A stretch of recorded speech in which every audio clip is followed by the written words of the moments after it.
Question 6.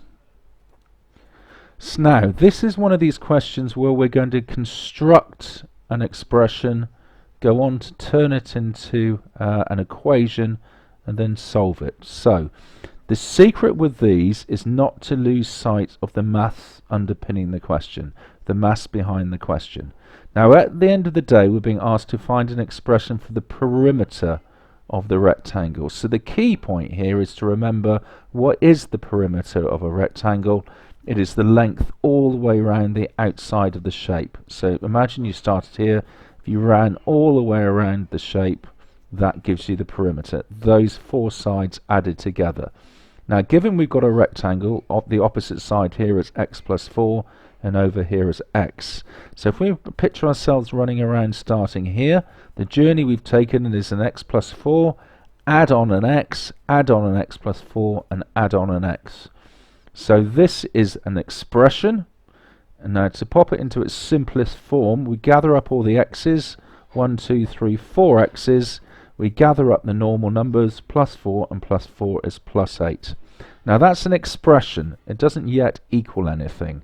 Now we're now told that the perimeter, so this length all the way around the outside, 4x plus 8, equals 54. So this expression becomes this equation by making it equal to 54. So we have constructed an equation. Now solving it we should be more familiar with. So how do we undo a plus 8? We minus 8. How do we undo a times by 4? We divide by 4, and then we simplify it down, and we can have an answer of 23 over 2, or 11.5. Now that is what x is. Alright, that's what x is. We're being asked to work out the length of the rectangle. Now this is the length of the rectangle. That is whatever x is plus 4. Okay? Oh dear, I've got an added 2 for some reason. This should be plus 4. Okay? So let's change that.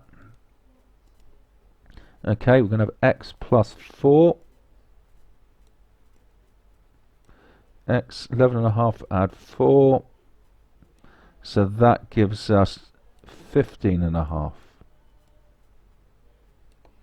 Alright, everyone happy with that? Not 13.5, but 15.5. Let's check I've got that right. Yep. X is 11.5, we've added on 4, so 15.5 is our final answer.